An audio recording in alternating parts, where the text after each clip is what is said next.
Alright, ladies and gentlemen, we're back with the Roadwarden. It's the time. We finally get to go into this cave I've been waiting for. Last time we just took down this jumbo bird. He destroyed our armor. We got no armor left. So maybe we're walking into a horrible situation. But I think we're going to be fine. We got the lantern. We're ready to go. So, what we're planning to do here, go up here, explore the tunnel, head down to the creeks. I believe it's to the right over here. Talk to these people. We have a lot of things to talk to them about. And then eventually move back down here. I think we want to talk to old Eudocia? Udinish? I forget her name. We got to tell her about her parents. And the sad fate from the old Pagos. Alright, what time is it? 8 hours? I think we could do a little bit of traveling right now. We don't need to sleep. It's only going to take us an hour to get there. Let's dive in.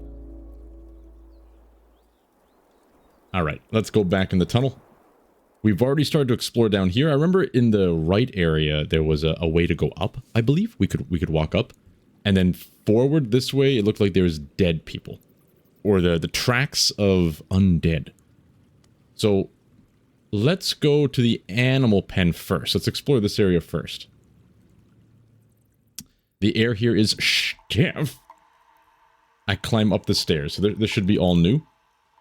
You flinch after the light touches the resting bone, but nothing tries to jump at you, and you hear no shuffling feet. You step forward and take a closer look at the remains of the massive creature. It used to be 2 times as long as your palfrey.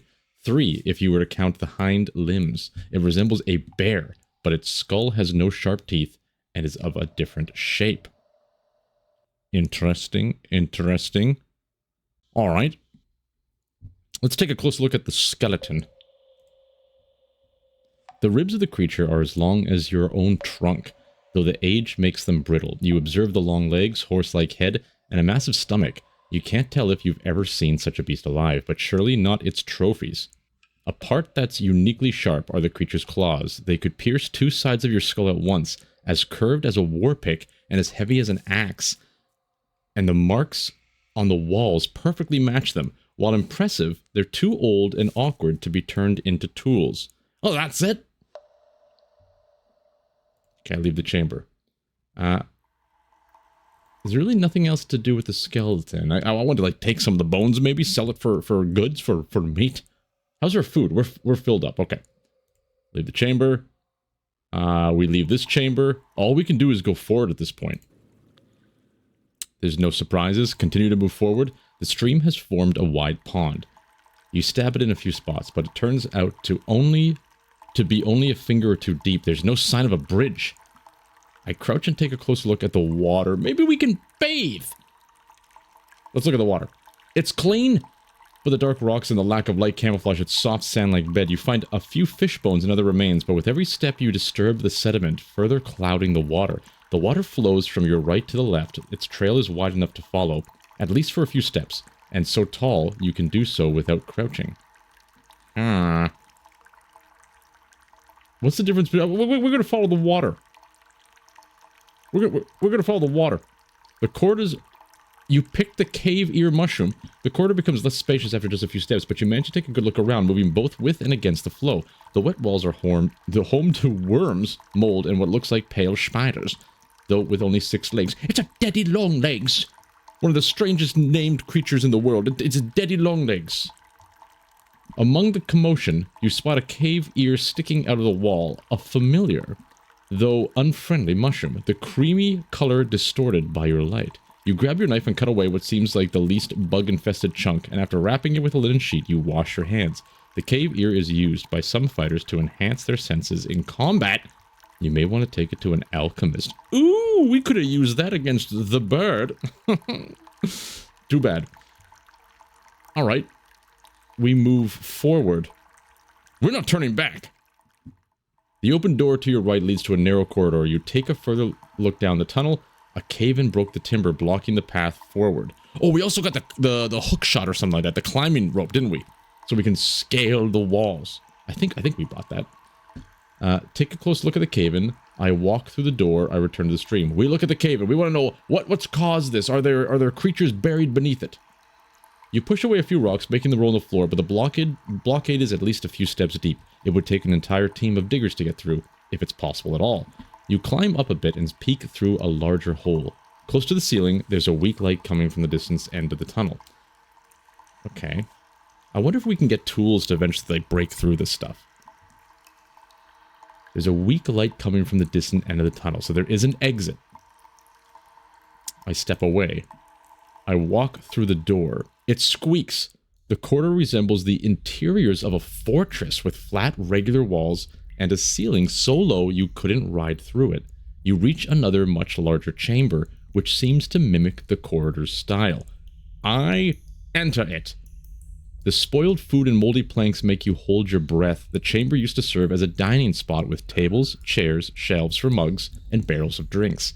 But all that's left are worms and mustiness.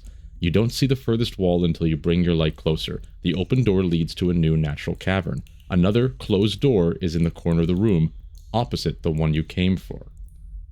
Okay, okay. An ajar door is always a little bit scary, right? We gotta search, though. We always search first. A small key! The place was abandoned in haste, but you find no signs of large creatures, bones, or destruction. The wood gives way only to time. A few of the barrels still contain liquids, though you wouldn't dare open them. Close to the exit leading to the cave, you find a hook with a simple iron key. You pick it up, and it stains your hand with rust. The second you find loot in the game, like, I'm getting excited now. I'm getting excited. Is this for a door? Is this for a treasury? It used to be a fortress. Is this where the dwarves lived? Are there dwarves in this game? I walked through the open door. I tried to open the door in the corner. I think we gotta check our vectors. Whenever we're walking a strange cave, we gotta check our vectors. We're gonna go through the open door, tie up all the loose ends, and then we're gonna try and open the door in the corner. The cave is so moist that the diggers placed planks on the ground, serving as a now useless bridge through the puddles. The rocks, shaped like icicles, ominously hang from the ceiling, in some spots merging with their on-the-floor counterparts and forming hourglass-like columns. That's a great description. I can visibly see that in my head. I was about to say, in my face! I can see that within my face! That's not where thoughts appear. It's within the frontal cortex, it's not within the face. I search the chamber. Give us the loot. You leave the rotten planks and explore the cavern carefully, making the light dance on the droplets and puddles, but you find nothing of use or value. Try to open the door. The door opens quietly and you return to the main tunnel. You could turn south again to see if there's anything you missed, but after you blink a few times, you realize that there's a light at the opposite of the tunnel far ahead. It's weak and flickers like a torch. Okay, we're on the other side of the cave-in. We may want to go back and try and use the key on this other door.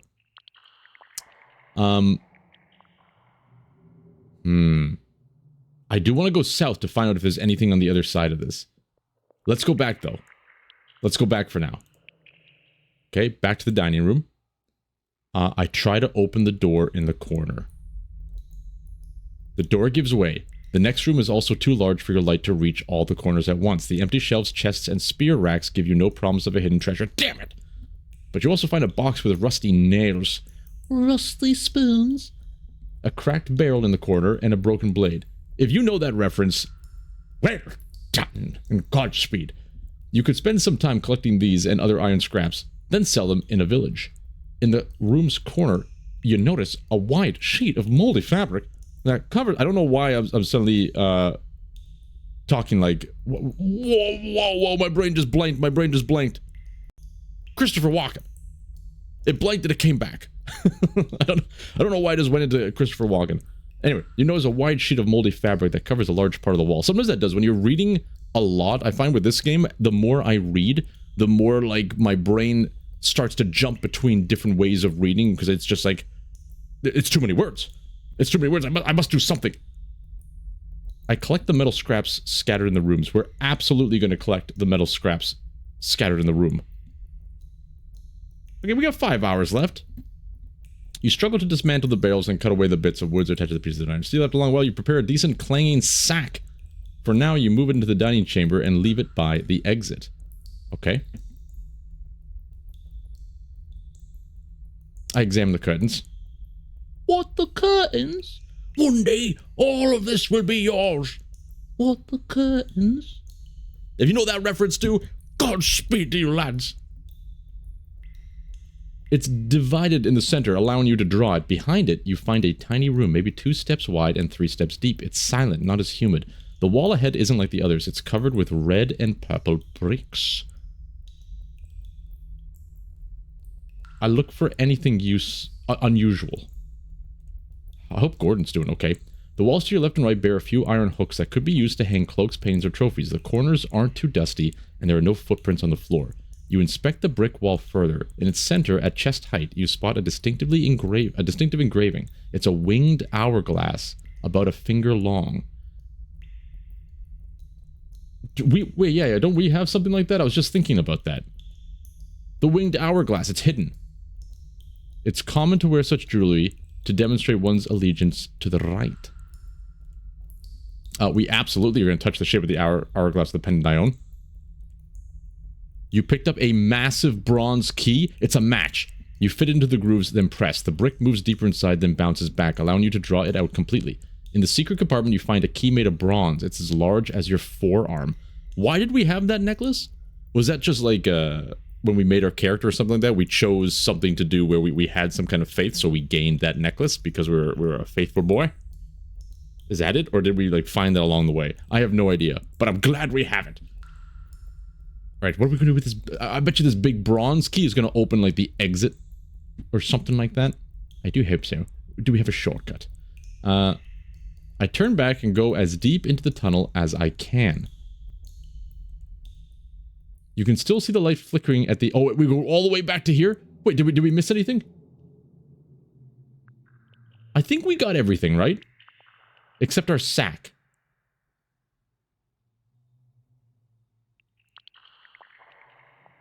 Let's go south.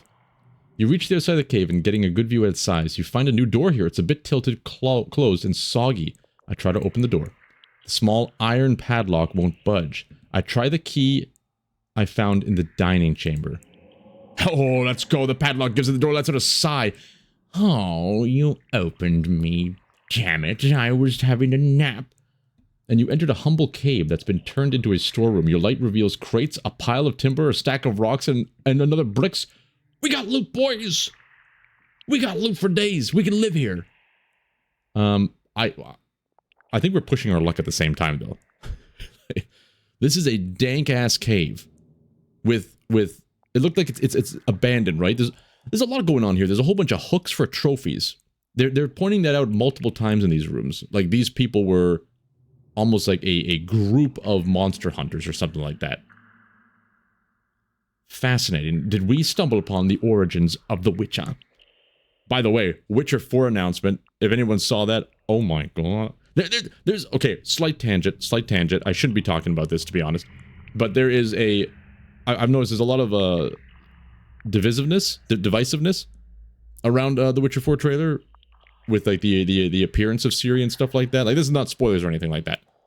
And honestly, I'm super excited because I know CD Projekt Red, they talked about this a long time ago, and they mentioned that the Geralt story came to a close, and it's not going to be we knew that for a long time. So in my head, I actually thought the next game was going to be a whole new time period, like a whole new dive into the Witcher universe. I was actually excited. I thought maybe they're going to go at like the beginning of the conjuncture of the spheres or something like that, where they're going to have to create a story of the first founding of the Witchers and stuff like that. I thought that would be really cool. And then when I saw the trailer and I saw Ciri, I'm super pumped and excited. And I really look forward for their explanation for a couple things. You know, like, I'm gonna leave it there. I'm gonna leave it there. But I think it's awesome, and I think they're gonna do a good job with it. I hope so, at least. And I hope it doesn't become like a modern game. That's all I'm gonna say on that topic. Godspeed them. Godspeed. I'm excited for it. Anyway, back on topic. We search the chamber.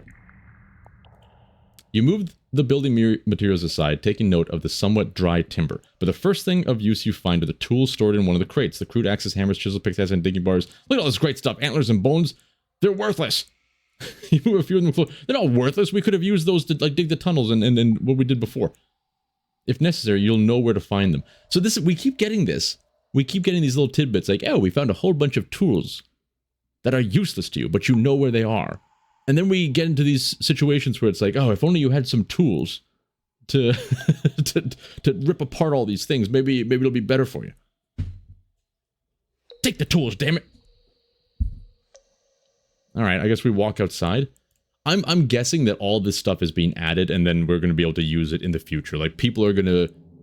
Like, towns or something, they're going to need help, they're going to need supplies, and we can be like, oh, by the way, we found that in a dank-ass cave in the north. I returned to the crossroads. This is the storeroom. Okay, return to the crossroads? Oh, okay, that's... I thought that was going to take us back down here. I'm like, no! We must continue. I'm going to hide my light. Just in case. It's a light flickering at the end of the tunnel. That does not mean it's an exit. It could be a man. I hide my own. You simply put it on the ground in the entrance to the cavern with a stout. You'll pick it up if you need it. I don't like this. I don't like how we're just dropping things around. Do I have to go back and pick up, like, the loot and stuff? Is that in our inventory? The troll bone tablet. Iron scraps. Okay, we did get some iron scraps. I forgot we got this bone ring. Or scales and fish. A cave ear. The bone hook. A sting ointment. Alright, alright. Focus, focus. I move closer to the light. You put away your light and sneak forward. You pay attention to sounds and movements, but there's no crackling of a campfire, no wandering or chatter. You see a shape of a gate far in the distance. We got the key to that gate. I try to get close enough to see who's responsible for the light. I look for anything unusual. Start with unusual things. Is there like a sweet scent of cooked flesh? Though you do so in almost complete darkness, you notice something blocking your boot. You crouch and touch the long cord stretched right above the ground in a few spots, holding pieces of wood and bone that are meant to make a sound if disturbed. You cut it carefully, putting the remains of the trap on the floor. Get wrecked, traps! Ain't nobody gonna stop us Stoutworthy from looting and polluting. No, don't pollute, kids. Recycle, reduce, and then reuse. And close the loop. Anybody remember those commercials? I don't know if that's like a... It's probably from the 90s, you know, where there's like recycle, reduce, reuse, and close the loop. No? Alright, I'll stop. I'll go back to... No, I try to get close to see who's responsible. Who's responsible for this flickering light? Slowly but surely, you reach the edge of the light, but don't dare get any closer. Distinctive shadows belong to unmoving, human-like shadows that have no flesh on their necks and chests, only the bones. You move back.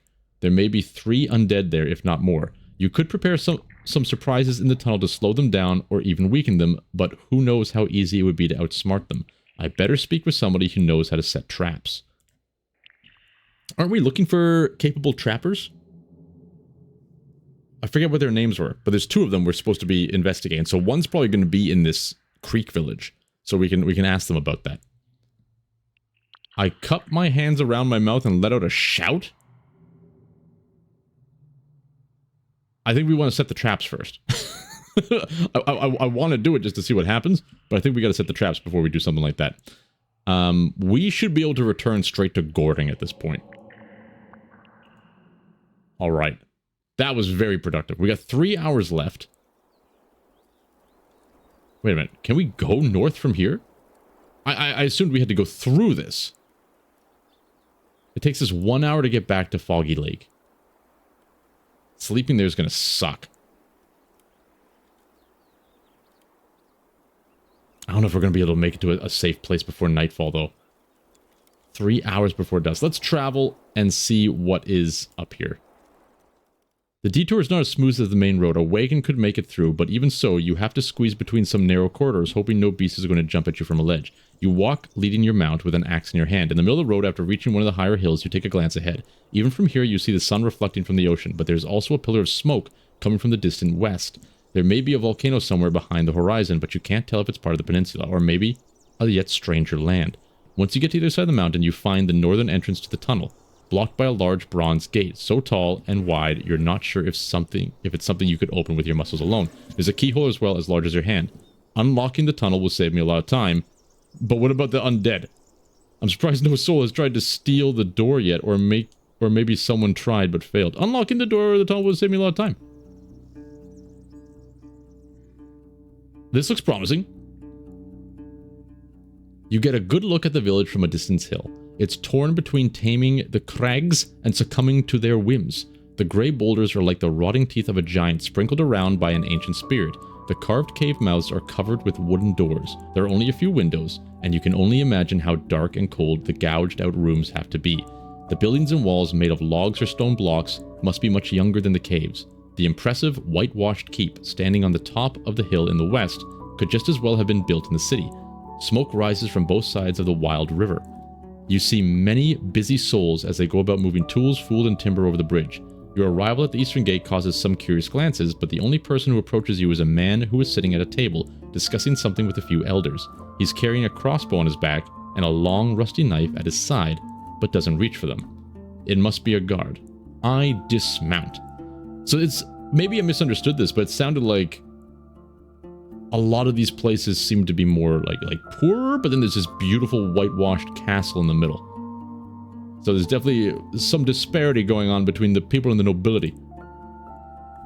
The man has to be older than 40. He wears an elegant blue-green linen tunic, but no armor. His skin is yellowish, like seaweed seen through a sunbeam. His long gray hair is tied in a ponytail, and his beard is trimmed to half a finger of length. A few large cysts make him look sickly, but his powerful, truculent, like a truck maybe? Voice adds to him strength and confidence. Cheers, stranger! You'll reach Gale Rocks, you did! He observes your mount, then looks at the path behind you. I see no caravan from here. Are they coming? He suddenly meets your eyes as his tone gets even harsher. Or are you here to idle about? I listen to the nearby conversations. We just ignore him. You have to get used to some of the local words and phrases that you've only heard coming from the mouths of the oldest of city folk. The vast similarities to the tongue of Hoblivin only make these differences more distracting. Don't worry, friend, I have things to do and I won't bother anybody. I grin widely. Nah, I'll just say some tricks and I'm on my way. You don't second yolks in your eggs.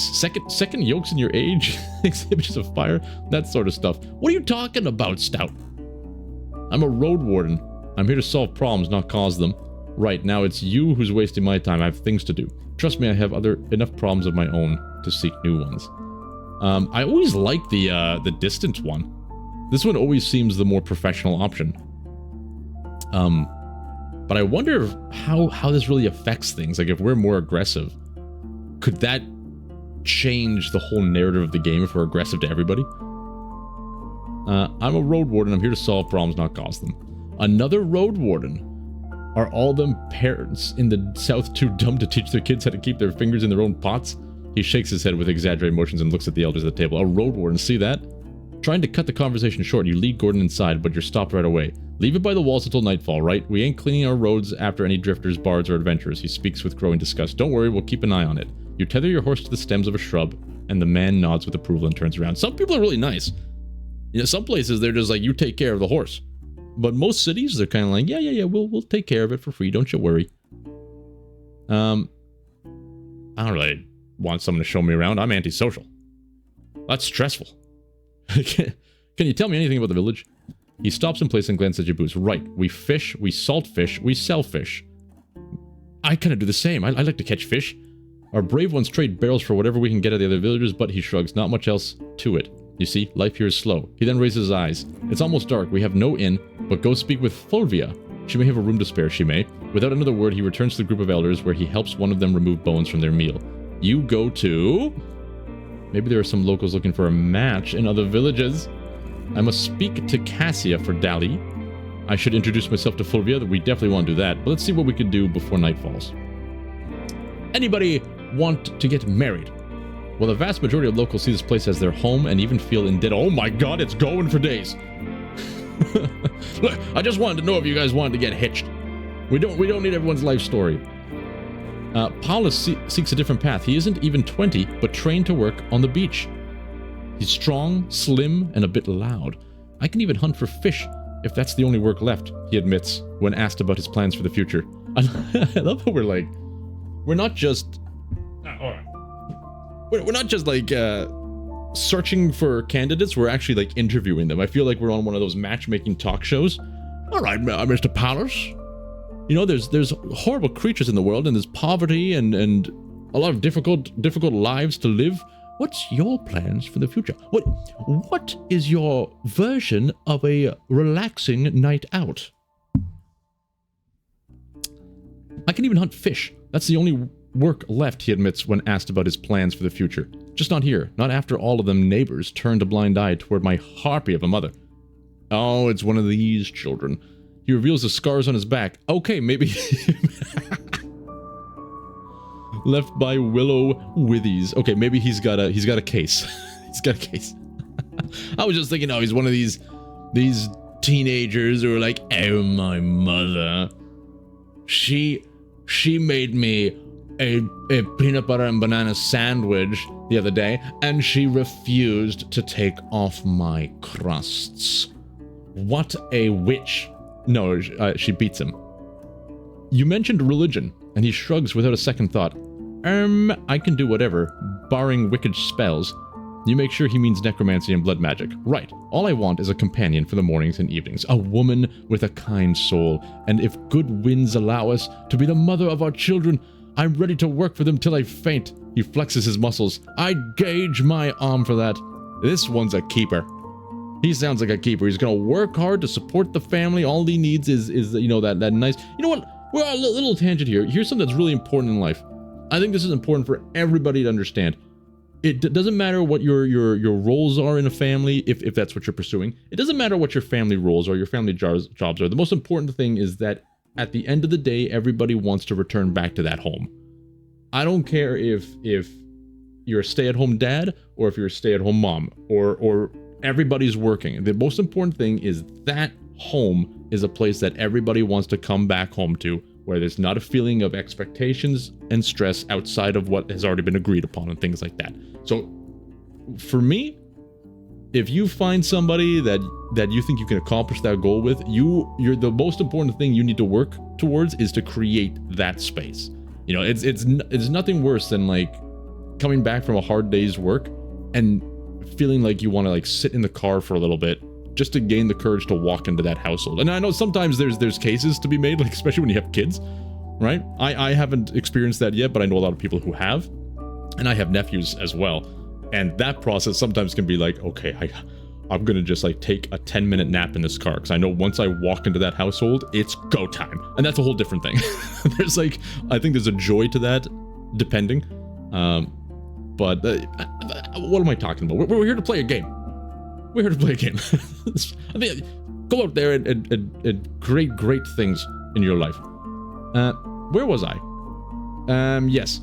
The mother of Joe. He flexes his muscles. I gauge an arm for that. Marina is a few years older, but much shorter, pale, and with dark circles under her eyes. While she hopes to find a wife or a husband, she won't leave the village. I have a 6-year-old. His father went into the fogs on a foraging trip. I'd love to have more kids, but my forebears have been living in this village for longer than anyone can tell, and I'd rather not make our blood too thick. Ooh.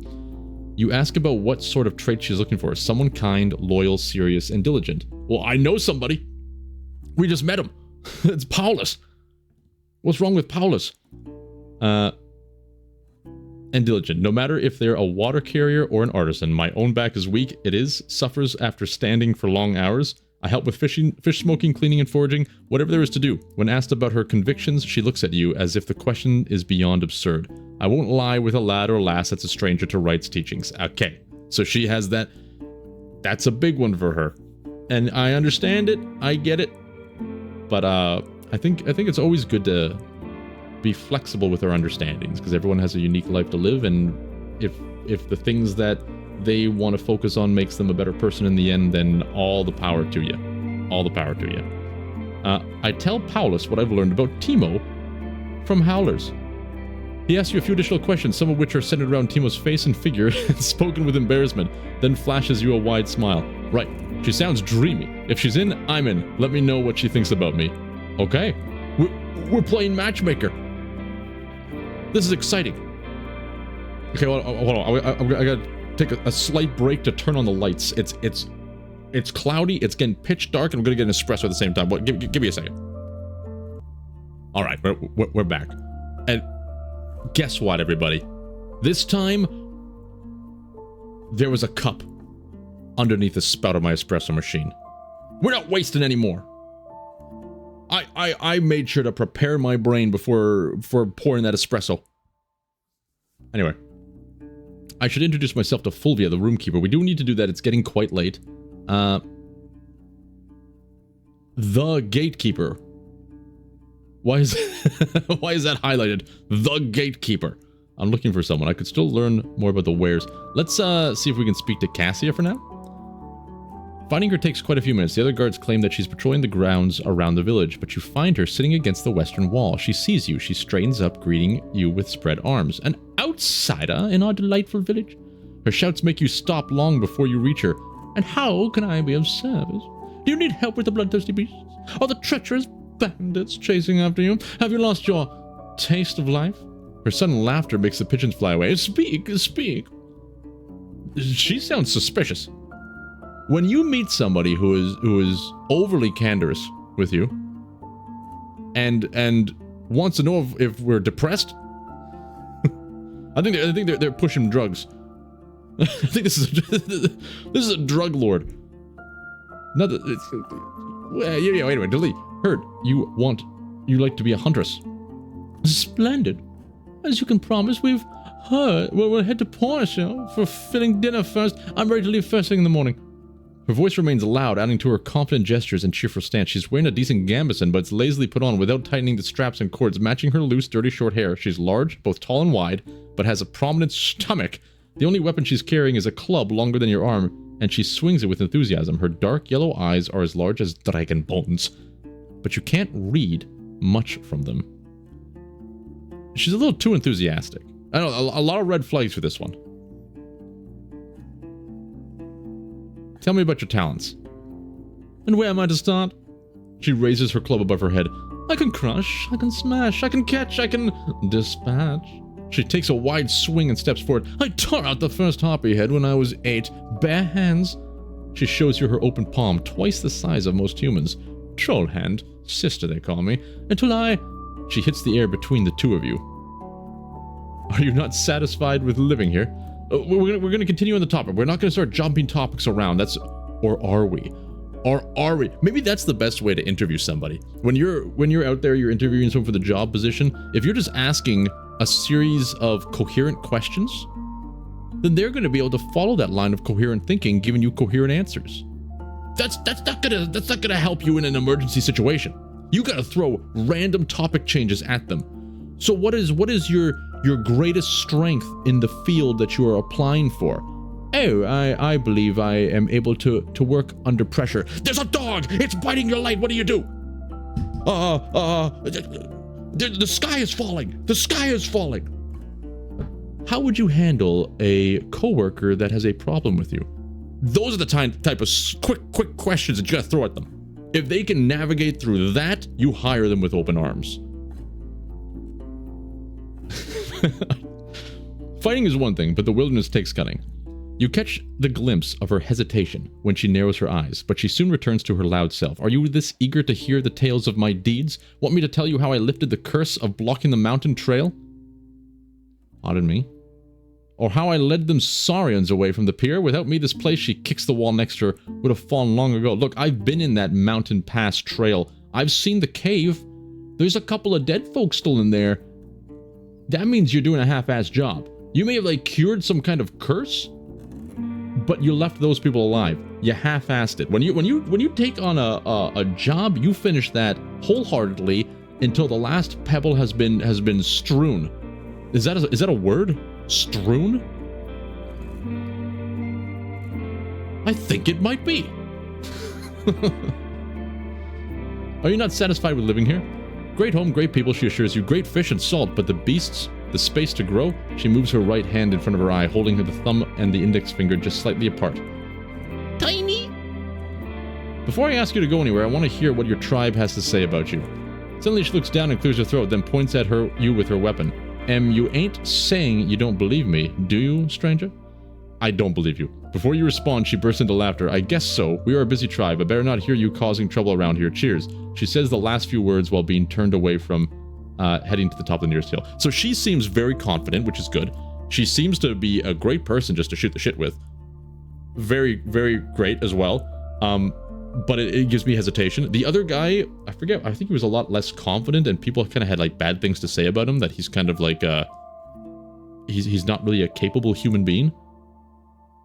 So I don't know. I don't know who. He might be one of those people that are just like less confident, but they're actually really good at what they're doing. They're just humble. I don't know, something about this one. It's like too obvious of an answer. I'm gonna leave her alone. The gatekeeper. The guard you met when you first arrived at the village is leaning against the wall, observing both the gates and your mount. Whenever Gordon snorts, the gatekeeper reaches for his axe. Don't you dare touch Gordon! He sighs when he notices you. What? Here we go. I encountered undead in the tunnel south of here. They're more hospital. Have you heard about the plague? Oh, right. I told them that, like, we've talked to everybody, don't worry. And now the people with the plague are like, oh, great, we're gonna go outside again. Alright, let's start with the tunnel. Right, they almost got my wife. They did when she tried to check out the locked passage. We stay away from there, but talk to our digger. She's there with her toys. He steps away from the wall and looks at the nearest table when an elderly woman is putting together a humble structure from wooden building blocks. In most settlements, people are much more hospitable. He gives you an irritated glance and stares into the river. Most settlements have fewer memories of getting robbed by drifters or wasting their time on a good-for-nothing adventurers. All them free souls think they have the right to our patience and care, as if they're some saviors of ours, each one of them. Well, we've been beating this land for centuries. With right's help and the patience of our forebears, and if anyone wants our respect, they'd better work for it. I respect that.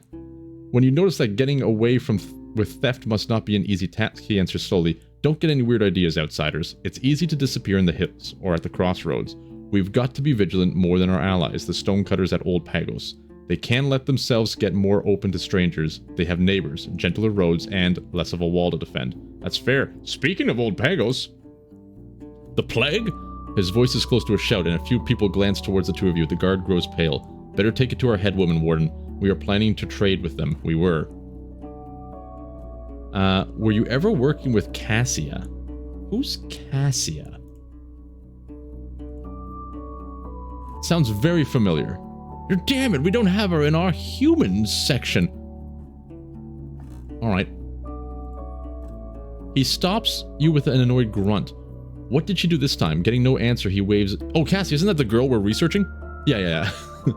Right, I gave her orders sometimes, but she's a tough rock and won't get polished easily. More often than not, she's the first one to run away, saying she'll get the others. Give me a break. I knew it. I knew it. Have you been bothered by bandits? What do you mean bandits? That useless group of soldiers already faced them half a year ago. Ain't you heard? In Hovlevin? They killed and got killed, he shrugs, as if there's nothing more to add. But you try to push them harder, sharing some of the gathered rumors. Glockia and her group? You're wrong. She's from here. She wouldn't bother us or our neighbors. She's just one of the lost free folk. Couldn't force herself to come back here after the events that can't be changed now. She's just hunting for treasures in the ruins, trading. That's where she gets her stuff and coins. Everybody says something different about this woman. You know, some people are saying she's a bandit. This guy is saying that she's just a free folk trading and being harmless. Other people have said that, like, I think they pay her homage, like they have to pay for her protection or something like that. And what is the guy who's guarding the gate? I forget his name. There's that one guy who's guarding the gate that wants money to like leave. He seems to be like there and employed by her, maybe. Maybe I misunderstood that, or I'm forgetting. It was a while ago. Very peculiar. I walk away. A bunch of kids laugh loudly as they carry buckets of vegetables over the stone bridge, calling someone who may very well be minutes away from them. You go to... I'm looking for someone. Which person or service are you looking for? Oh! Oh, crap. Okay, we're going to think about that later. That's enough for now. Let's go introduce Fulvia. We do have to look for the headwarden, I think they called, or something. Following the instructions, you reach a building with an entrance from the garden side. You step through the door, lean into the mouth of the cave, and call the person you were told to speak with, Fulvia, the roomkeeper. She comes to you from the half-dark corridor. She fits the description you heard, slightly round partially because of the tunic and the heavy pants hidden beneath the dark green robe. She looks like an eccentric city priest, with the massive hourglass made of beautifully polished driftwood. She wears and her kerchief covering both her neck and hair. Sorry, my brain just had like a little fart right there. One feature that hasn't been mentioned by the locals are her eyes. Gray, asymmetrical, partially closed, and unfocused. Once she gets closer, she turns her head, gazing into the rock and pointing her left ear at you. Her steps are confident, and her hands keep touching the walls on both sides. She's old, wrinkled, and pale, but her voice remains strong. Your first instinct is to nod, only then, realizing it won't really help you much, she repeats, "You smell of horse. Room?" Why, yes. Right to the point. Right. She simply walks down the corridor between the few humble chambers, some of which are inhabited by sleeping souls. After just a few steps, a light coming from the entrance helps you no more. You follow the sounds of boots and the smell of rosemary perfume, then suddenly hear a rock hitting something made of metal. The lit candle makes you sigh with relief. What color? After a quiet moment, she tries again. The horse coat? What are you talking about? What color? The horse coat. Bay, black, gray, mouse, dun? It has white and black stripes? Is this the color of my horse? I've never thought about that. What would Gordon look like? Not white and black stripes. That's a zebra. A black stallion? No. Gordon is not. Gordon is either going to be bay, I think, or mouse dun. I'm going to go with mouse dun. Her tongue makes a satisfied click. My favorite. She confesses, blends in with these woods better than any other. I'll throw it at the few pairs. Could you imagine if by choosing mouse dun, Gordon got like a stat buff and he's now more camouflaged? I do hope so. The room is far from comforting. The ceiling is only a head above you. The walls are rounded and bare of any decorations, and the only chest looks more like a crude crate. At least the dried grasses covering the sleeping pallet are bug-free, and the smell of freshness. You don't have to share it, she says with amusement. How much for this delight? She chuckles, still turned to you with her profile. Don't worry, you won't be cold, and we won't let anything mold in here. I have a nose for it. She demonstrates with a loud sniff. You can work for the village for merely a few hours in the morning, move some weights around, or you can pay me 2 coins. I won't take less, for I need none at all. I'll just throw it to Severina's chest in a few days. Wow, okay. I'm okay with working for the room and board. We want to stockpile our money to buy something fresh. Do you know who Cassia is? She needs a moment to think. Rafina's sister, eh? Last time I spoke with her, she was but a small lass. Okay, I think we just sleep. We're gonna quick save.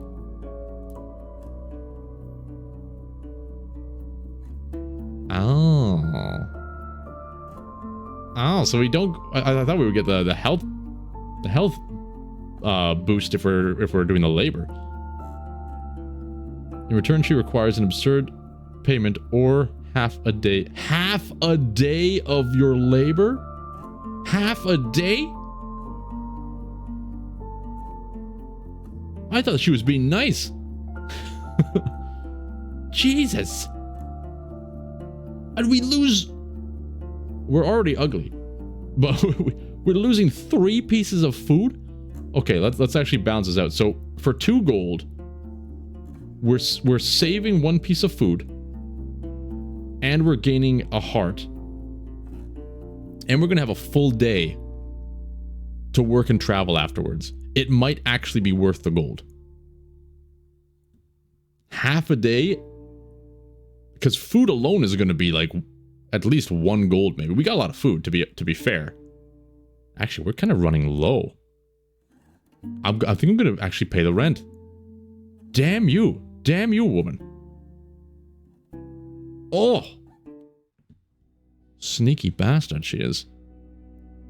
After Fulvia blows out the candles without considering if you're ready for it, you are in complete darkness, and you only realize now how quiet the room is. The thick walls block the humming of the wind, birds, the river. The keeper heads to her own room, and you only occasionally hear the whispers or snores of other dwellers. My imagination sculpts terrifying creatures in the darkness, and it takes me a while before I calm down. This was me as a kid. I'm one of those weird kids. I had to have a nightlight on for like the majority of my childhood, and I would sometimes wait for like all my parents to fall asleep, and then I'd turn on that light because they did not like that light being on. That's wasted electricity, you know. But like my imagination, especially, I had oh geez, I wonder if I can. I don't think I can pull it up to find it. I had a closet, okay, and this closet existed in the only access hole to the attic. So I had a small room with a closet, and my bed would be like kind of facing this closet. So if I'm lying down in the bed, I'm always able to see the closet and the door to my room. And inside that closet, there was a square opening in the ceiling that led to the attic. terrifying. Absolutely terrifying. On top of that, my parents, I guess they thought this would be a cute thing for a child growing up. The closet doors had 2 like glass windows on it, and the glass had the design of Mickey and Minnie Mouse on it. It sounds cute. What a wonderful thing for a child to have in their bedroom. Mickey and Minnie Mouse. Everybody loves Mickey and Minnie Mouse. Wow. What a great idea. It's a horrible idea. It's a horrible idea. At nighttime, those beady little eyes are just staring at you. Every time I would be just staring at this closet thinking like, is that Mickey Mouse? Or is that the demons from my worst nightmares coming in from the attic? I don't know. And to top it off, I'm almost positive my childhood house was absolutely haunted. You know, I am a bit skeptical with those things, but there are things that happen and consistencies of other people when we would have sleepovers and people would constantly see like a weird person in overalls. Maybe I just had like a hobo living in my basement or my attic. We did go into the attic one day and I found like old pop cans from a long time ago. I don't want to go back there. Anyway, why am I talking about that? Oh yes, my imagination sculpts terrifying creatures. Yeah. I have a very active imagination. I grow anxious as I focus on my breath, then on the beating of my heart. I hold onto my dagger and focus on the touch of my blanket. Finally, some peace. Now we're gonna go full terrifying creatures of the night.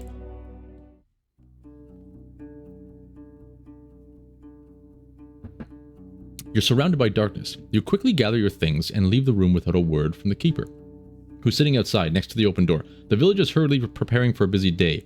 The workers gather the wagons at the gates, push the barrels into the barge, move equipment out of the sheds, and shove meals into their bags.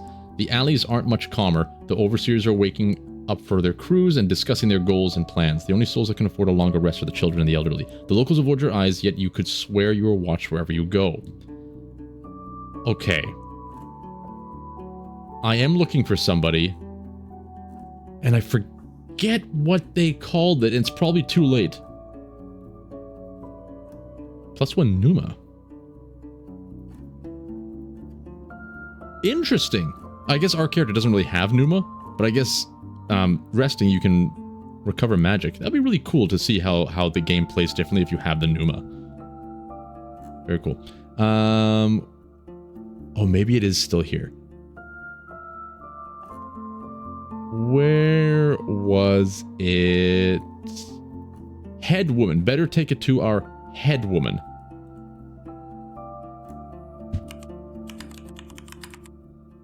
Oh, if you hear like my keyboard click, I downloaded the program that allows every time you type on your keyboard, it makes a satisfying sound because I love those clicks, but I don't want to have an actual mechanical keyboard because then you can't turn it off and everyone can hear it in the household.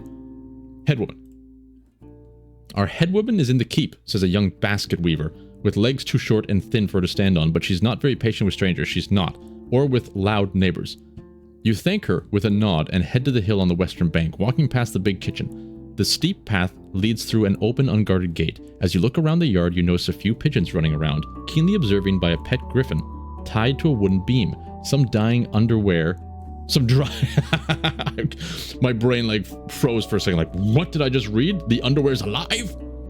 And they're killing them?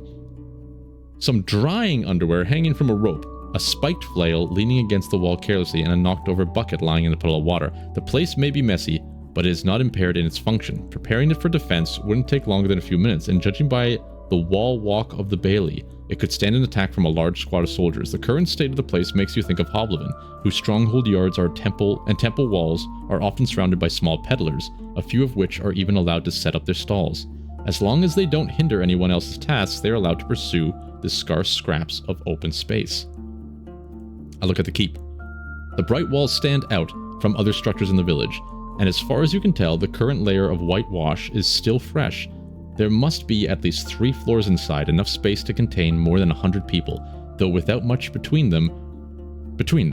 There are arrow slits in the walls, and the roof is surrounded by a fence-like barrier, a perfect spot for boulder throwers and archers. The large entrance door is ajar, with a wrinkled man sitting on a pillow placed on the stairs. He's not wearing a gambeson, but the fine steel sickle sword at his side makes it clear he's not just a regular guard. He stops what he was doing, carving a figurine from a log, and stands up to greet you. Cheers, Roadwarden. Severina was told about your arrival. Follow me. So Severina must be the name of the leader. He may be old, but he is tall, with the long and thin arms of a sea folk, a neatly groomed beard, and his grey hair in a ponytail. As you follow him, you're hit by the strong scent of cloves. Oh, what a gentleman. I'm thinking of more people we want to try and visit. We want to also look for the digger. They mentioned the digger can probably help us with the undead. And maybe there's a trapper. Maybe I can try searching for a trapper. I climb up the stairs. The door is thick and can be barricaded with 2 wooden bars. The hall is filled with benches, some of which are placed on top of the others, giving a bit more space for now. There's one path to the next floor, suspiciously covered with planks. The chamber is free of the roaring of the river, the shouts of workers, the chaos of animals, or the smell of cooked food. The room is well lit both by sunlight and candles, and quite drafty. Though you still smell perfumes and aging wood, you doubt anyone lives here, or even uses this room for dining. The Roadwarden is here, says the guard, and approaches the desk, standing between you and the old woman sitting behind it. I take a closer look at her. So far, she hasn't spared you much as a glance. She's writing on a large wax tablet, with a stylus as large as a dagger, and since she's a bit stooped, you see her only from the chest up. She's wearing a thick, warm dress in the color of a cherry, and an even darker, modest hat that's covering her hair. She could be older than 70, yet her face and hands have been spared from scars harsher than some pockmarks carved by illnesses. If you were to encounter her in Hoblivin, you would expect her to be an official, or maybe a rich scribe. Some of her belongings, however, wouldn't be found at the city's desks. The wax of her tablet isn't dyed. Instead of keeping water in a cup, she has a large, colorful seashell, and the winged hourglass placed on a stone stand is made of dried seaweed. I glance at the young woman who sits in the corner. Her crossbow is pointing at you! Oh, and I have one of my own. The resemblance between her and the elder is stunning. Though she's slim and a bit taller and wears a simple dark blue and black woolen tunic, while she's resting on a chair, she looks at you almost without blinking, with hardly any movement, like a cat staring at a rat, trying to judge if you're defenseless prey or a threat. So this town is very defensible. And it sounds like they've been burned in the past by like wanderers or people trying to steal from them. So they're very much on edge, it seems like. And I guess in their location, they kind of, the girl, Cassie, I think, she kind of mentioned that there's a lot of monsters roaming around. It's nice to meet you, Severino. Came here to see if your village needs any help from a Roadwarden. I smile and spread my arms. Considering the effort put into building this keep, I expected a bit larger of a garrison. Greetings. Cheers, headwoman. I pat my axe. You seem to be worried, yet you skipped a few important steps when it comes to security. I'm sorry to intrude while you're busy. This actually could, I don't want to intimidate them, but this could be seen as, like, respectable. Like, hey, by the way, you can improve yourselves. Here's some ideas from the old Roadwarden here, but I don't think I'll be able to back that up. I don't know anything about that stuff. We're not going to do greetings. I don't think they're really going to trust overly friendly.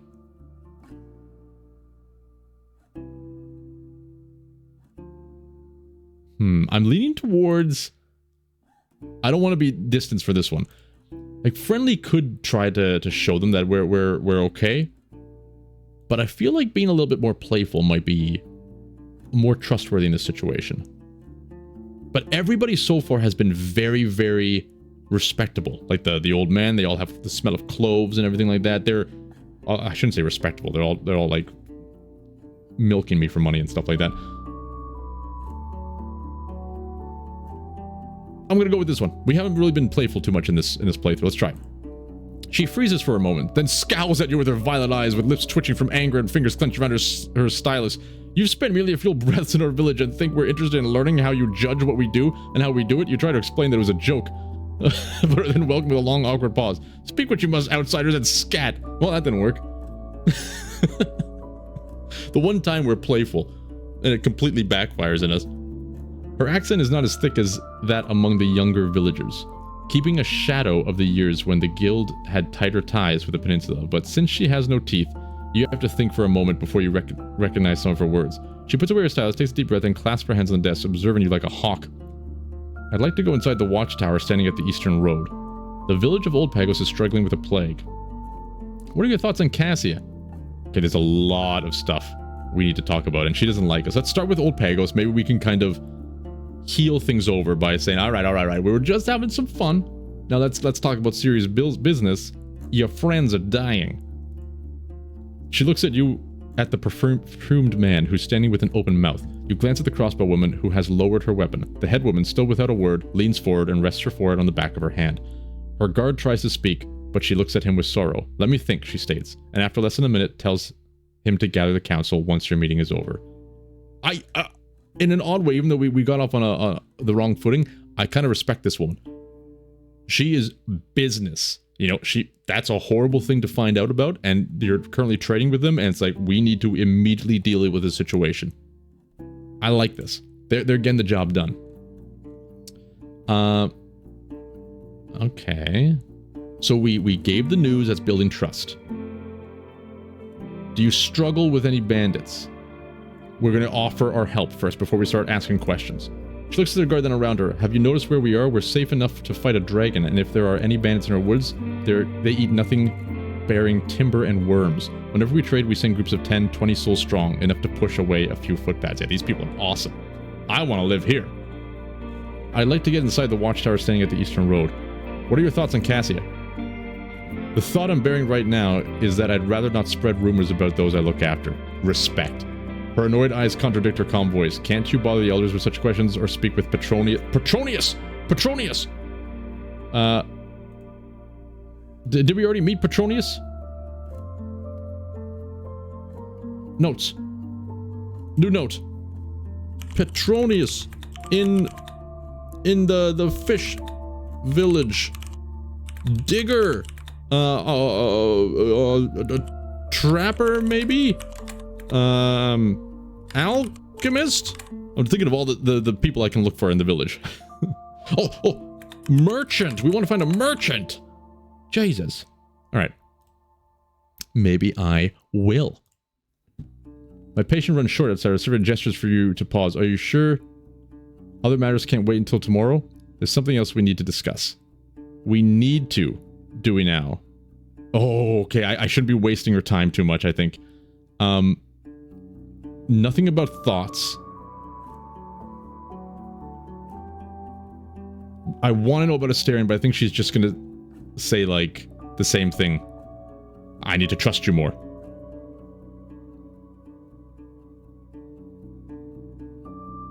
Astarion. She shrugs and reaches one of the candle, casting better light on one of the small wax tablets. I know who he is, but I've only spoken with him a few times, and heard that he stopped visiting the village at the beginning of the summer. If he was around, I would know about it, I would. You mentioned that you doubt a Roadwarden would simply ignore a headwoman of such a large village, and she looks at the ceiling, chewing on her bottom lip. I don't know what you're trying to imply, she says with a tone that won't accept any discussion. I had as much in common with him as I have with you. I don't trust strangers with crucial tasks, and if a warden of any kind wants to demonstrate that they know what they're doing, I invite them to survive a year or two before they bark. Well, we don't have a year or two. We only have like 24 days. Okay, I do want to offer my services, but I also want to get inside this tower.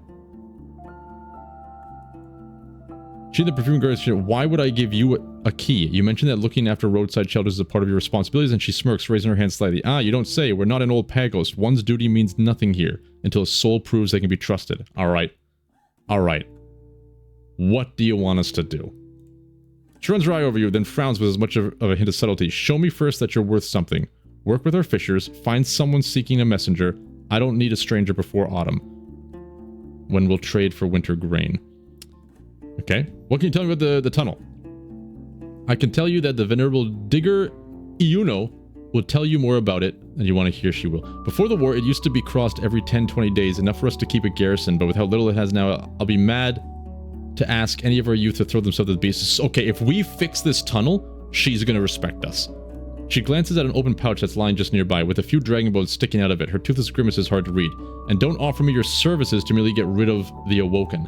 I need long-term solutions, not violence, and sooner or later, another threat will take their place. It may just as well stay occupied, at least no vagabonds. Okay, that's a good point. Well played, game. Well played. I thought this was just a quick quest. Oh, clear out the people and open the door and we'll celebrate you. But she's thinking like, yeah, if you do that, it's just going to probably get worse. As vagabonds, I take over. Very smart. And if you say so. Man, she's beating us at every turn. I guess if we can keep pressing her, might as well. What are your thoughts on the necromancers? You almost jump away when the crossbow shifts her position, but she turns out to be just as uncomfortable with the way she's sitting. Severina smirks, but as she starts to speak, her voice grows worried. What happens in Westmarsh is a sign of cowardice and weakness. I've seen my share of harsh years, and I sympathize, I do, with the tribes that had to feed their people with tree bark, or decide which mother will eat enough to feed infants. But all them walking corpses will get out of the charms and murder their masters like they always do. Instead of hunger and cold, they'll face the end of their souls. All we can do is keep ourselves safe. You try to ask a few questions, but to no avail. We don't really travel there often, stranger, and some of the knowledge we gathered on this place is for our ears alone. I nod. She can't trust that I will keep anything between us. Considering that the people of your village follow the right, I'm surprised you're not pressured into taking action against the undead of White Marshes. I don't really care about that too much. I still don't know how the game reacts to if we just like exhaust all the choices, that it could also bring in negative. It's not just lore. Like maybe by pressing this, it's going to make her trust us less. She just told us the answer to this pretty much. You know, she sympathizes with them. They got to do what they got to do. It's going to backfire, but she doesn't judge them, but it's not like she's just doing what she can do for her people. She speaks slowly with a kindness someone may show an annoying brat that has one last chance to learn from their mistake. Do I look like someone who'd be interested in spending time as a guide or a telltale? Before you answer, she starts to move around with small packages and looks inside one. Scat. Spend some time among our walls. Speak with the fishers, the artisans, all them lads and lasses whose blood keeps the Shello village alive. I sigh. That's fair. I like this girl. I really like her. She's saying, like, why am I answering all your questions? Go out there and figure it out.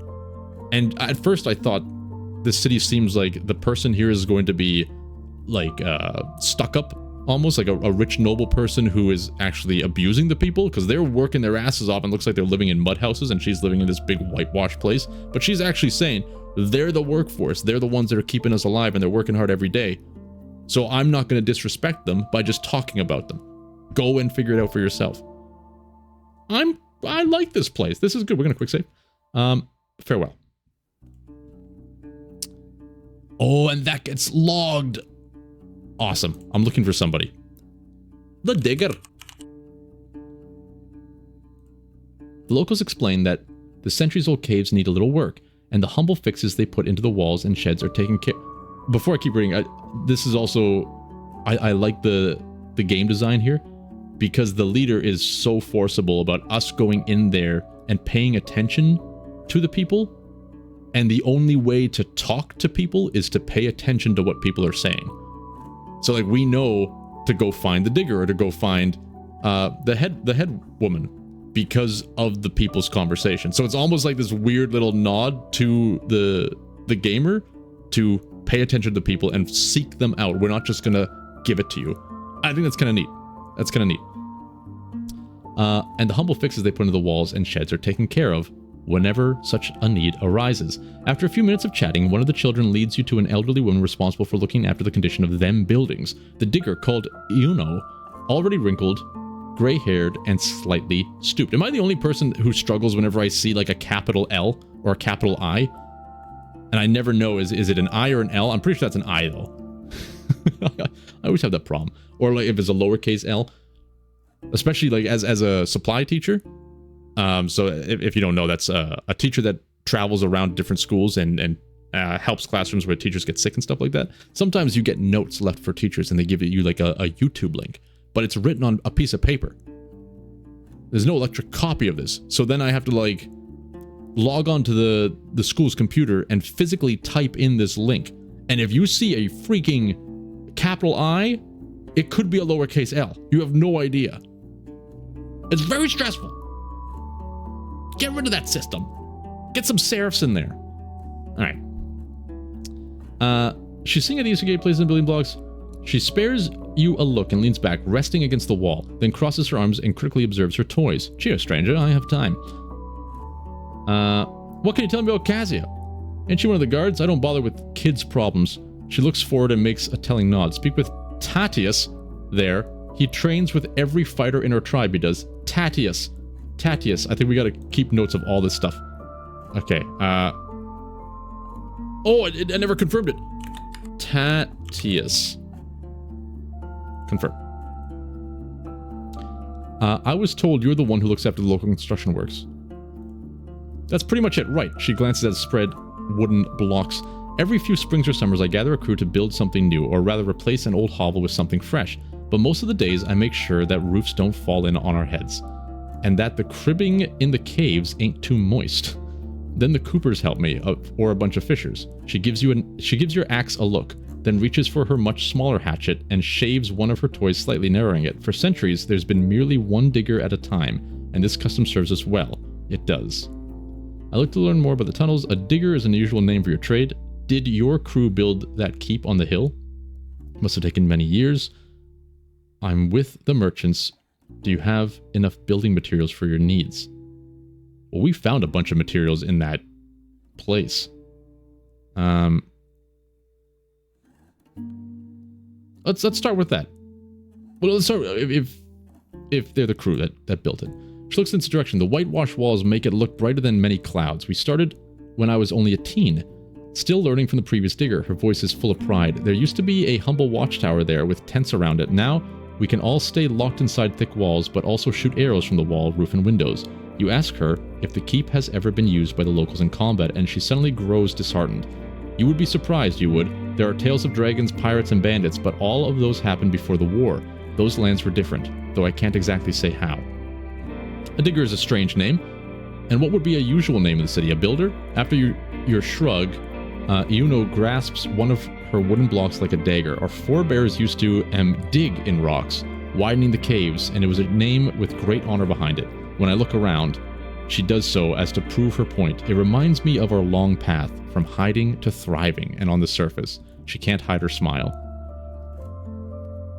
I'm with the merchants. Do you have enough building materials? Better ask the Coopers.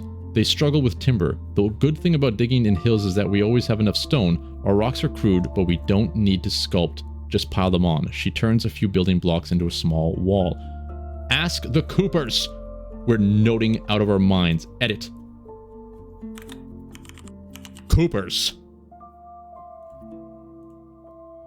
I like to learn more about the tunnel that leads through the mountain in the south. It's older than any human soul. It is, but not ancient. Those who dug through the mountain were still around when I was but a small lass. The village saved everything it got from trade for more than a generation to bring the bronze gate from Hoblivin here. The pickaxes and all them tools and nails, it has a single long corridor that reaches from one end to the other, and a few chambers on both sides, where travelers used to spend a night if they were desperate enough. Don't try it without a group of guards now. Monsters also love deep caves, and the days are getting colder. How come it's locked in the first place? It depends on who you ask. Let's just say that a great turmoil happened 10 years ago, right? The settlements grew further apart, traded less, keeping a garrison of fighters and builders at the tunnel brought little value. We had to put greater trust in our own work, not in the caravans. Once again, foraging, cutting trees, and farming. With time, more and more beasts gathered around the tunnel, getting used to seeing no pushback. She looks at an old plank that's been resting behind her stool. She compares its thickness with her toys, then reaches for a gouge and a handsaw. Ahem. It was 3 years back, when a few traders of ours went missing. Our searching group found the gate, locked from the inside. They tried to check it, but left the place when they saw moving shells, dead and fleshless. We've decided to clean it someday in our future, maybe hire a group of strangers to take the risk upon themselves. She glances at you. But so far, none have reached our village. I would love to open the tunnel. I need to trap her. Farewell. I don't think I was done with her.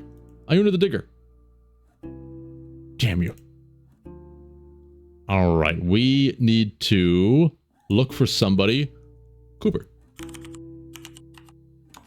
The Coopers and carpenters in general have their space at the edge of the village, separated from the sultry with a stone wall that catches the shavings before they reach the fish, and which are then swept into a pile and moved into the smokehouse. You walk between the 4 woodworkers, while the last one, a young woman with an apologetic smile, leaves the thatched store. She's wearing a heavy worn robe, half brown, half yellow, covered with dust and wood chips, and carries under her arm a stack of willow withies. 2 small seashells, in many shades of orange, are hanging from her ears. Ahem, stranger. We need space here. I was hoping to learn a bit about your work. I'm from Hoblivin. With a sigh of relief, she approaches an unfinished barrel, whose staves are getting pressed together with a dense cage of weaved withies. In the city, the Coopers would use old iron hoops, which would take less than a 20th of the labor. She drops her delivery and touches your shoulder with her large, strong hand. So, the guild wants to speak trade again. Very well, all right, very well. Let me show you around. I'm Domitia, the head carpenter, I guess. She states with hesitation, and one of her workers mockingly snorts. Your guide laughs in response. Shake an eel, idiot. Her small crew laughs as well. I smile as well. Her teeth are mostly yellow but straight. My predecessor lost his eyes to a harpy a few days back, so I'm new to this role. But don't worry, I know what I'm doing. She confidently straightens up. Right, we have 2 types of work. Barrels and everything else. On good days, we make a barrel. On bad days, we fail. She laughs. But that's fine. We can always get it done after a good sleep. She goes into greater detail, and your eyes start to wander between the benches, pieces of cut wood, mallets, axes, and shaving tools. Noticing this, she nods toward the other workers. When the barrels are resting or bending, we do other things, but only for our own farmers, builders, fishers. Navika is the most experienced of us, so she makes boats, paddles, right? Responsible tasks. The tiny woman she points at doesn't even raise her eyes. We sometimes make furniture, we do, but merely when something breaks. Should I write that down? Navika. We're writing everything down. Edit. Navika. So the barrels are the most important. Do you have enough wood for them? Not really. We use oak, beech, and pine, but staves have to rest for 3 years. Sometimes 2, sometimes 4. Every day I bring 14 staves and 2 headers here, and we replace them with new ones. We're careful with what we have. It's hard to plan years ahead. She gives you a warm smile. You need to talk about it with my neighbors first, but maybe the guild would like to provide us with timber. We'd rather barter than lock the coins in the keep, you see. The guild won't move wood from their own stalls so far to the north, but they may help you set up a new hamlet or find you a partner who lives closer to Hag Hills. Right, it would need to be someone outside the peninsula. Here everyone cuts only for themselves, they do. Even those jesters from creeks. Oh, this isn't the creek village. We used to have a camp of lumberjacks, but now our warehouse gets emptier every day. For a bit, you discuss with her the value of a wagon filled with logs or planks, but the discussion leaves your area of expertise quickly. You simply promise to get the message to the merchants, and Domitia wishes you a safe journey. I'll take one more look around and leave the workshop. I could still... Okay. I love how it's updating everyone we talk to. I'm looking for somebody. I've already forgotten the person's name. It's Navika. We're going right back there, but maybe we can ask her more specifics. Navika. Navika is the best boat maker in the north, says a young boy with a proud posture. Come, I'll take you to her. The carpenters have their space at the edge of the village, separated by the sultry with stone. Okay, we already know kind of about this stuff. I heard you make boats. Yep, I make boats. She doesn't raise her eyes. A few young workers burst into laughter as one of them curls up in pain, holding her hurt thumb. Oh, that's it. Well, it was a pleasure to meet you, Navika the boat maker. Who else do we got here? Tatius.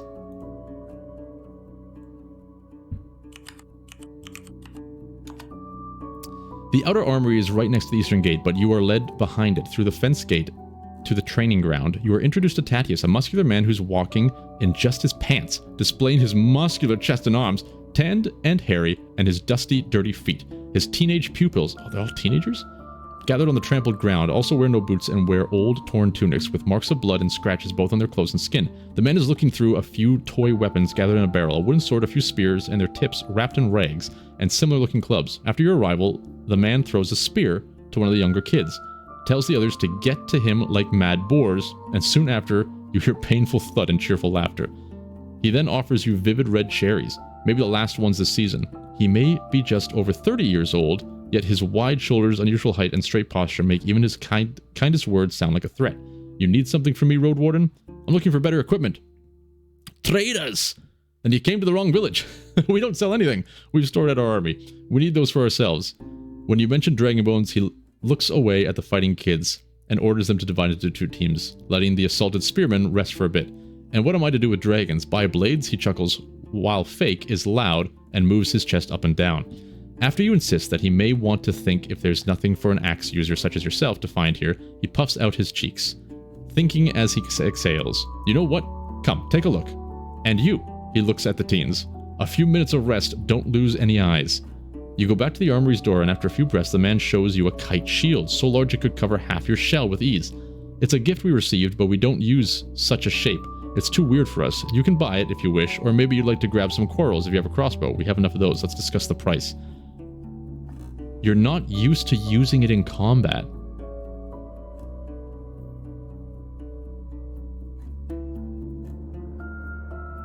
I feel like I would love to have this, though. We still have some crossbows left over. So I don't think we need to buy those. They seem to be pretty valuable, though, like a get-out-of-jail-free card. I think I'm going to buy the shield. We're throwing the money away.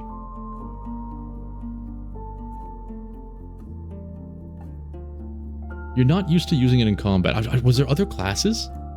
No, we're going to buy it. We're going to buy it. Beautiful. He shrugs. Aside from what I've shown you, we need everything. Can you buy stuff from us? Did you used to instruct Cassie? He starts to stretch his arm, giving himself a few breaths before he replies. I don't know what you want from her, but you do better looking for another pair of arms. When necessary, I can put her to use, but she won't listen to an outsider no matter the coins. Ooh, a lot of people say bad stuff about her. All right, who else are we looking for?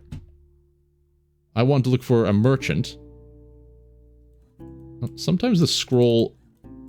There we go. Merchant. A trapper. Let's try trapper.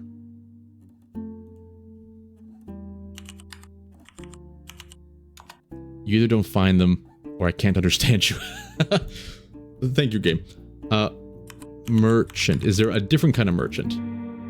And what would you buy without a wagon and donkeys? We sell barrels of fish, sacks of salt. When a caravan comes, we empty a warehouse and fill it up again with food. When you ask her if she's sure there's nothing useful that a long traveler could get in such a large village, she seems a bit embarrassed. Well, we have a weaponsmith, but he doesn't sell any blades to outsiders. But maybe Rufina the tailor. Rufina. You get directions to one of the smaller buildings, which turns out to consist of only one spacious chamber. Like other caves in the village, it lacks sunlight, but the workbench standing right next to the entrance is well lit with an oil lamp. The old iron lantern is decorated with the shapes of seaweed and monstrous tentacles. Oh my goodness. On the counter you see threads, scraps of clothes, old tunics, and some boots. Behind it there's a mature woman. Though you can't precisely guess her age, the flame dancing because of your movements distorts the shadow cast by her wrinkles and large nose. Her bright red tunic is light, made of something lighter than her hemp or wool. The sleeves end at her elbows, allowing her hands to sew together two pieces of fabric. Greetings! She runs her dark yellow eyes over your clothes. Her hair may be getting gray, but the colorful wooden beads among them distract you right away. Cheers, stranger! You need something patched up?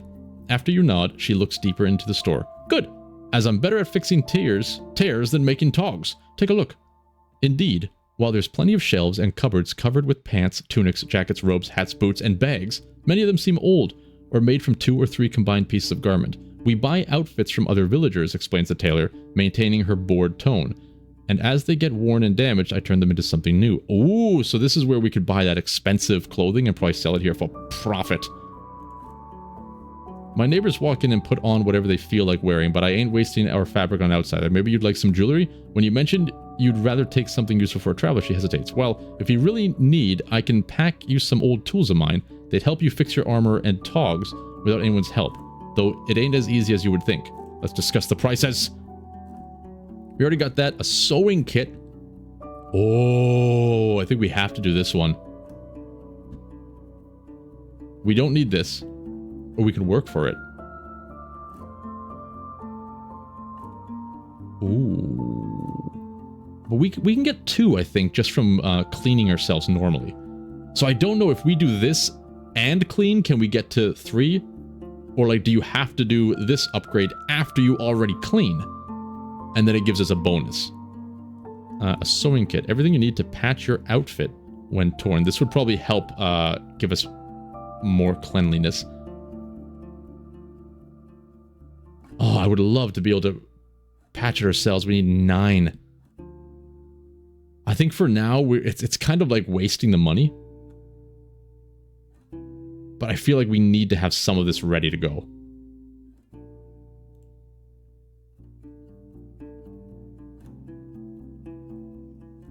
Yeah. Yeah, I think that's good. Maybe we'll come back to this. There's got to be a place to wash. Oh, the bone ring looks like something from here. She moves into the light, widens her eyes, and speaks with melancholy. I made it myself, I did, as a little lass, for someone who used to be madly in love, but is now taken by the storms. He was better at digging than sailing. She puts the ring on the counter. His wife is still around, though. Leave it with me for 2 coins. It will mean a lot to her. Yeah, you can take that. It's not much, but I think this is going to give some trust in the village, maybe. Take it. Much appreciated. She takes out 2 dragon boats from a box that's indistinguishable from the one with fasteners and leaves your ring on the counter. Try to learn more about Cassia. She doesn't look at you, but her hands start to move faster, and why would I be the one to ask about her? Fulvia mentioned Cassia is your sister.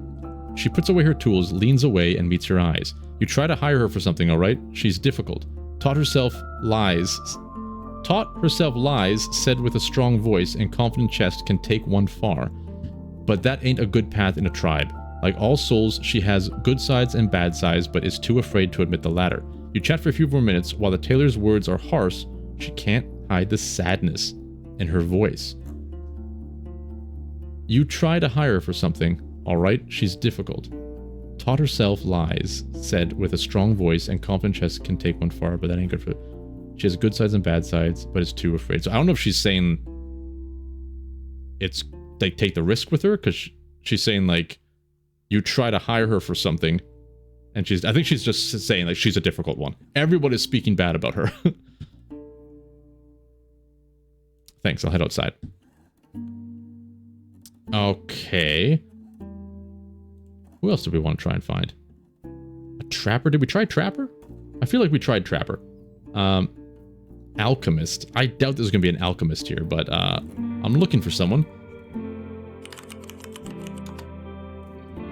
No foragers, there's no local trading or potion making. You're told to ask Foggy about her own alchemy set, which she uses to brew ciders and distill hard drinks. Aha! Foggy might be able to help us make a mushroom stew or a mushroom potion. Okay. Who else could possibly be in here? Are we missing anybody? Trainer? A cook? Oh! You also smell roasted meat and spices. In front of it, you find a sweating, wrinkled woman with a shaved head and a simple rag-like band on her hips. And another one, restricting her breasts tightly, as if any movement outside of her control would be too much of a risk to take. She doesn't even spare you a glance, too busy with mixing ingredients in a bowl and cutting vegetables on wooden boards. Her eyes are focused, but whenever she tilts her head high enough for you to see her face, you spot her subtle yet challenging smile. Inside the building, you find another few people, most of them elders, as well as a large fireplace that's smoking a few dozen hanging fish. When one of the cooks, currently scaling a fresh fish, notices you, he lowers his head and, with a bored voice, addresses the woman. Portia! You have an outsider, you do. The woman turns to you in a blink of an eye, standing on spread legs, as if her shell can't spare you more than a single flinch. Didn't notice you there, stranger. You hungry? She reaches for a bowl, but stops suddenly. Right! We serve more than 100 stomachs, we do. So better give me a reason, such as... Everyone works for their share. Join me. She points at the people inside the hollowed cave. But after a few moments, she shakes her head left and right and gets back to her work. Or pay me a dragon, I guess. It'll land in the keep's chest. Your group cooks for the entire village? She grins at you. Right, safer than fishing. And you know, she squeezes her revealed stomach, which is unusually flat. You notice how muscular her arms is. I move a lot, so I can eat a lot. She lets out a chuckle, then moves a large basket of freshly cleaned apples inside the building. I have only a few years before my back gives up, but I've done enough to deserve my slower days. Cassia must be having some extra large meals if she's as much a fighter as she claims. More of her fables. If she keeps getting caught sleeping in the middle of her shift, she'll soon be happy to get any scraps at the end of the day. We don't have patience around here for the lazy ones. And she gives you a harsh look and turns toward her cutting board. Yeah, so this one's not worth hiring for sure. I don't really want a meal right now. Okay. Who else can we think of? Fishers. You're told that the fishers spend long hours at the beach north and can be found in the village only during very early or very late hours, unless the weather makes fishing too dangerous. Okay, so at nighttime we might be able to find... I don't know if I really want to stay here until nighttime. I'm looking for someone with a job. A young fisher with a broken arm mentions that her overseer, Photios, was planning to make a trip outside the village. Maybe he can use your help. Okay? Photios. You're told that the fishers... Damn you, Photios! Damn you! We're gonna have to come back here? I don't want to sleep here again. Quick save. I think we got... everyone. Petronius and the fish. Petronius? Did we get Petronius?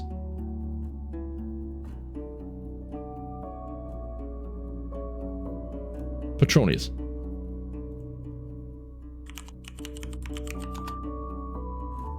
You realize there's been someone following around, or at least accidentally showing up where you go. Bored with walking around, he spares your smirk. He's a short man dressed in a worn, gray-black woolen robe, with a belt as wide as your hand and a buckle decorated with a large shell, now placed annoyingly just 2 inches away from the center of his stomach. He may be only 30, but it's clear why he has no task to bother with.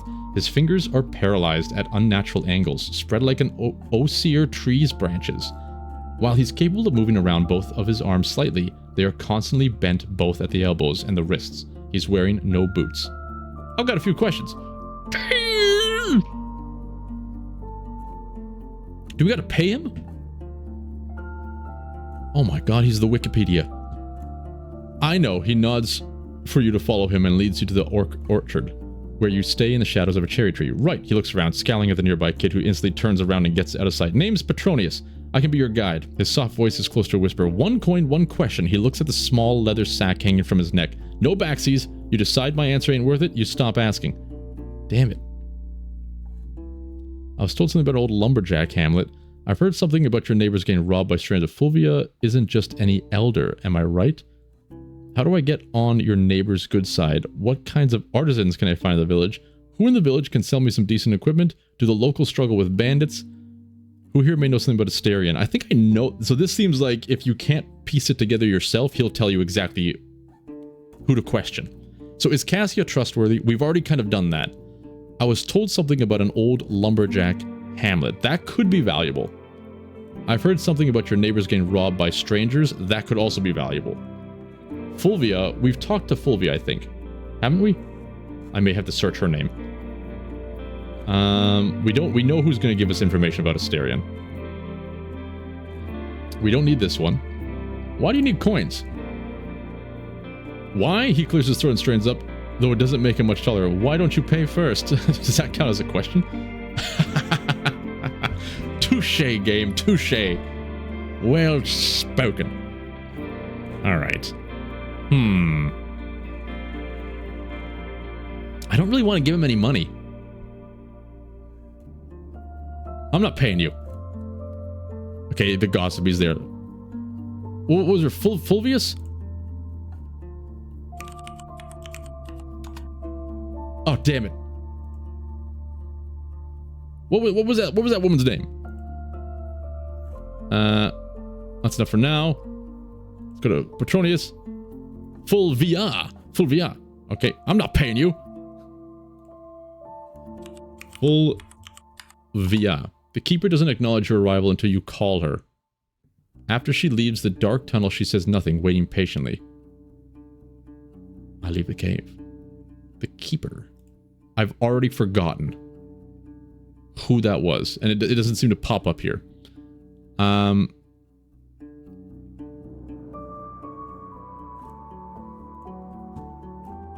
Was it Cassia?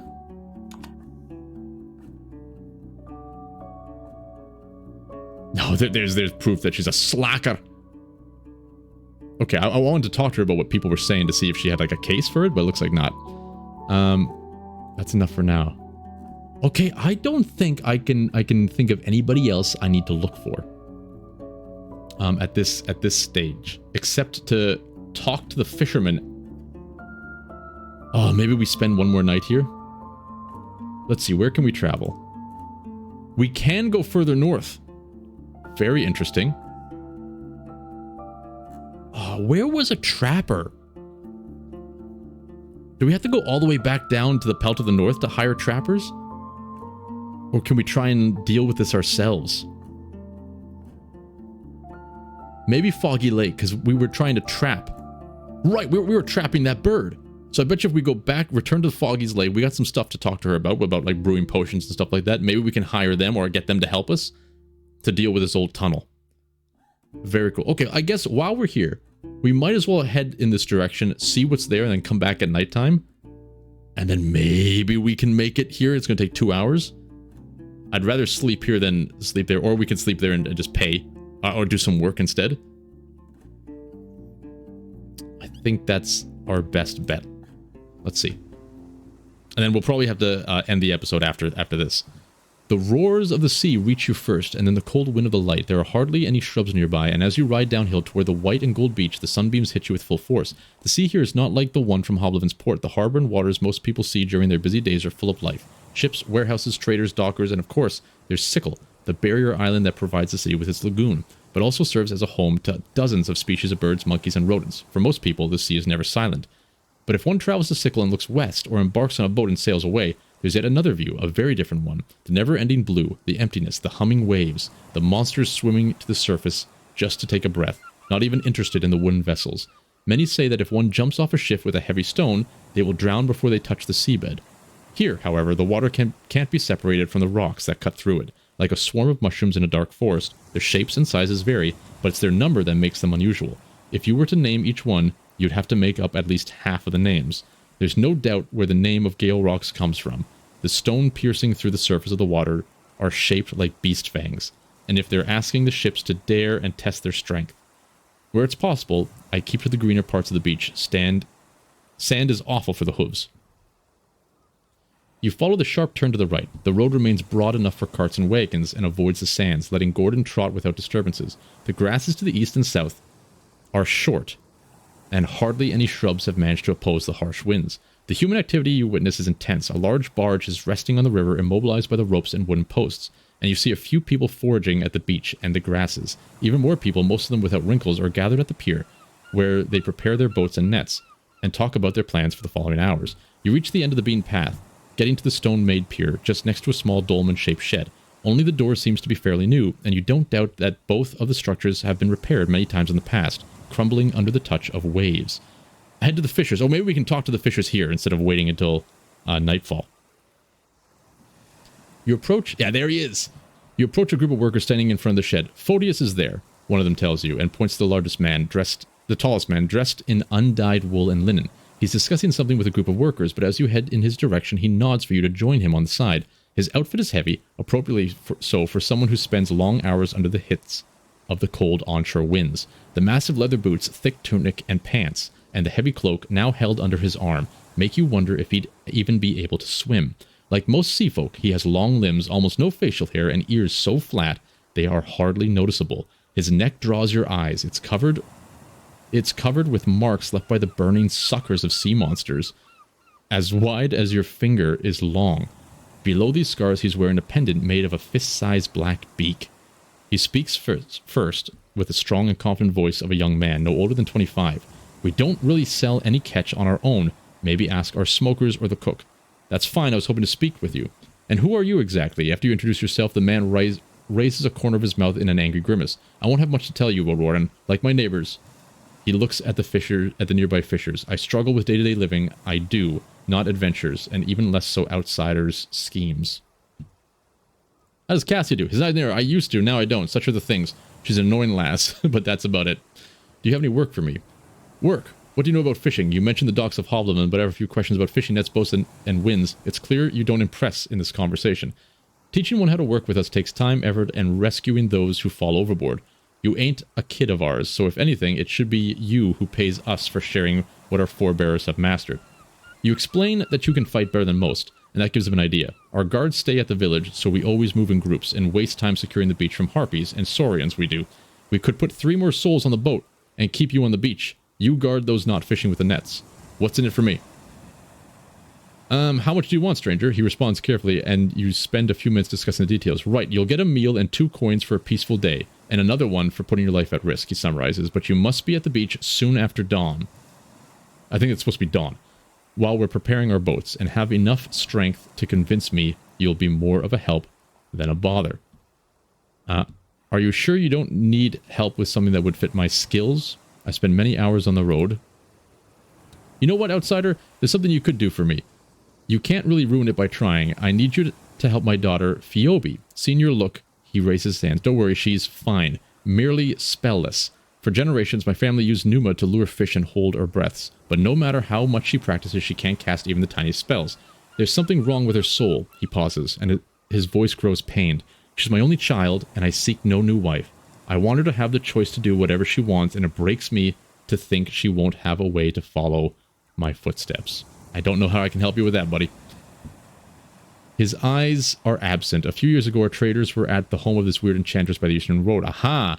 I don't know her name. She lives close to the old watchtower. You can't miss it. If she's alive, she may still have these weird rocks. Spirit rocks, I think. They help weaken mages. Buy one, bring it here, maybe eat Eating some Numa will help Phoebe learn. I want to add her name to the journal. Phoebe. Edit. Phoebe equals daughter of Fisher. That was probably added to her quest log, but just in case, I want to see if I can talk to her before we leave the village. What can you tell me about this enchantress? You forgot to mention my payment. I'm not a drifter, I don't hoard any savings, we gather everything in the keep we do. A spirit rock should cost about 10 coins, since it's quite a journey from here. I'm ready to pay almost everything I've gotten. 15. Holy crap, that's a big one. What can you tell me about the enchantress? I've only seen her a few times when I was a teenager, though she was also young, I suppose, tall and not so. She smiles briefly with cold eyes. For the few days she was around, she kept to herself. People say she's a witch, and a mad one at that. What does your daughter think about this? What does she think? He looks at you as if you're mad, then glances at the nearby fishes. She'd be heartbroken to realize she's spellless. I won't tell her unless I have no other way. She's merely a child. I'm doing what's best for her. I think we gotta talk to her. We gotta make sure it's the kid's choice. We don't want to, like, pump her full of Numa, but she doesn't even want it. It sounds like he may want his daughter, to be able to have this magic to help with the fishing. Maybe she doesn't want to help with the fishing. Maybe she doesn't want Numa. We gotta figure this out. This sounds like a very unusual healing attempt. Are you sure you want to try this? I've asked the sorcerers about what they felt when they used the stones. The Numa got stronger than on most days, and nothing bad happened to them. We risk nothing, outsider, he says, with growing irritation, and stops himself from scratching the scars on his neck. Have you asked herbalists, though? Maybe a priest or another enchanter? Have you heard about the previous Roadwarden, Asterion? You nod. In spring, I sent him to one of the greatest mages in the peninsula, some druid, I think. That old prick told me there was nothing he could do. You hear that? And I had paid the messenger to learn this. He squeezes closely and tighter to the side. We have no herbalists here, but since the spirit rocks are safe, I'd rather spend my last coins for such a chance to try nothing ever great. I hope he was going to tell us the name of that old guy.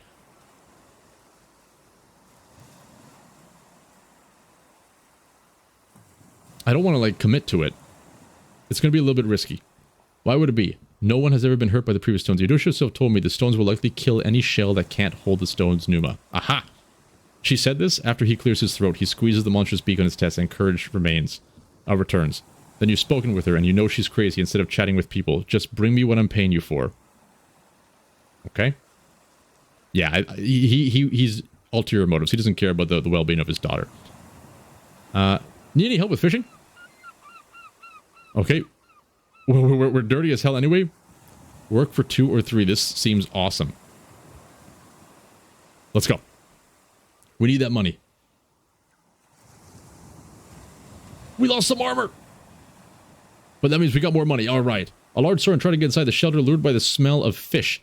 You and your companions managed to fight it off, but as their frontline fighter, you took a serious hit from the claws. At least you received fresh roasted fish bowl. Okay, this is... I like working for this guy, though. We may lose some damage, but that's a lot of money. See you later. I wash myself. I guess we can't really get any clean because our clothes are torn.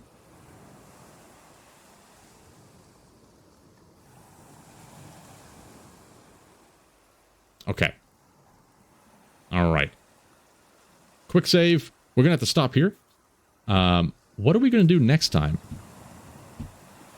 We got to go back into the village. Oh, you know what? I'm going to do it quickly. We're going to go back to the village and talk to his daughter. Because I'm going to forget that otherwise. What was her name? Phoebe. I'm looking for someone. Phoebe. You find her with a few children that are playing tag, watched by 2 elderly women, most likely twin sisters. Skin tone, nose, and ears help you recognize her right away, even though her eyes are brown and dark, nothing like the bright green of her father's. Her shell may be present, but she stares at the dusty yard, ignored by her group. She's leaning against the wall, drawing something on the ground with her foot, not a word or a tune. You ask the sitters if she's alright, and their grim eyes are enough of an answer. A melancholic lass she is.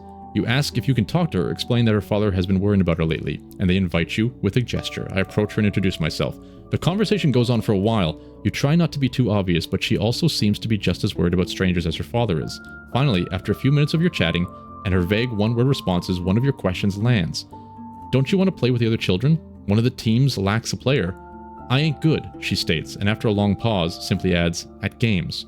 You stay gentle, asking who told her she's not good at games, and after she struggles, you find her answer.